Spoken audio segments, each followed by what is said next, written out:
Hi everyone. So I switched to this S21 FE 5G from my iPhone. Actually, I was using two phones before that, one Android, one iPhone. But I thought I was not able to test one phone properly, so I switched my main SIM into it. So this is the only phone I've been using for a while now. And one thing I want to say, this phone is underrated. See, I understand this phone has launched really late and just before S22 series, but I still think it's a good phone. Yes, in US and Europe the pricing is not as good, but I think in India it's still a decent pricing, and you also get the base 8GB variant. Yes, in India we get Exynos 2100, and US in Europe you get Snapdragon. But I think Snapdragon 888 is also not doing really great. And I'm not trying to defend Samsung here, but I think Snapdragon is also not doing a great job. So, But seriously, I did not face any issue with Exynos 2000 just yet. I know it's winter, it's not getting that hot, so the phone is also performing really good. I can't really comment that how it's going to perform in summers, but for now it is running really smoothly. I did face some issues initially, but after I received the January patch, I did not notice a single bug. This phone does get warm from behind while playing game or using it in a full brightness, but I guess the plastic back manages the heat really well, so it is never uncomfortable.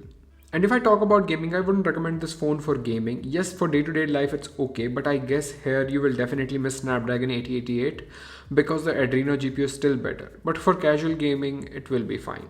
The only thing that kind of disappointed me is the battery life. It's not bad, but it's kind of average. You will get around 5 to 6 hours of screen on time on Wi-Fi and about 4 hours and 4 hours 30 minutes on cellular data.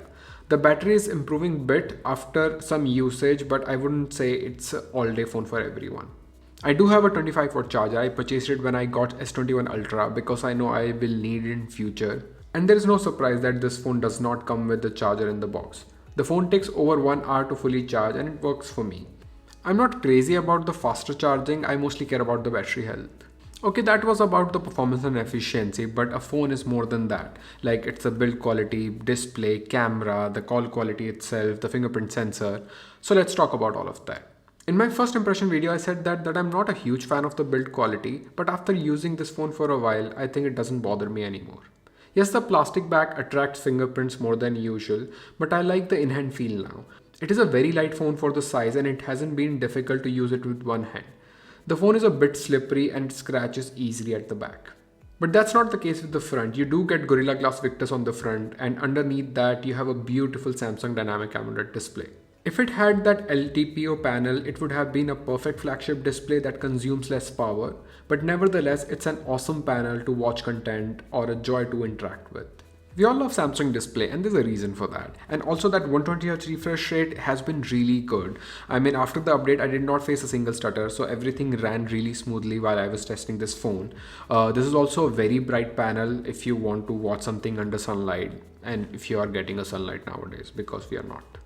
And the third thing that impressed me in this phone is the camera performance. It's not the quality, but the speed as well. I don't know what is the difference between this phone and the previous phone, but I think Samsung has improved the processing of the images in the phone. And at this price, there are very few flagship phones that will give you the true telephoto lens. So for me, it's a good camera setup for the price. Unfortunately, I was not able to go out to take more pictures because of the cold weather and increasing number of cases, but here are some video samples. So I'm recording from the front camera, and this is 4K 30 frames per second. You can also record in 4K 60 from rear and front camera, and you can switch the camera in between if you want. And you can see the colors now, and I think it's really good. The quality looks really good. So I really like the camera. Yes, you can even switch the camera to wide angle if you want, or just go to 3x directly in the video itself.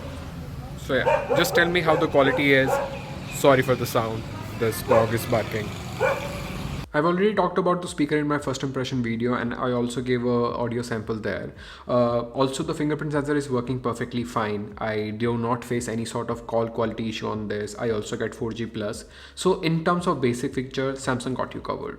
Honestly, if it's not about the mid-range haptic motor or the average battery life, I wouldn't even think about upgrading from this phone to S22 series. But for the price, I think the cons are not such a big deal.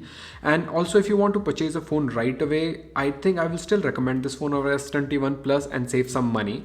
because I think it is a really good phone for the price. And with Android 12 out of the box, I hope you get Android 15 with this phone. Yes, S20 FE 5G is also on sale, and that's a very good value phone. I would recommend that phone over this phone because of just value. But if you want a little bit better looking phone with much better display and a lighter phone, I think this is still a better pick.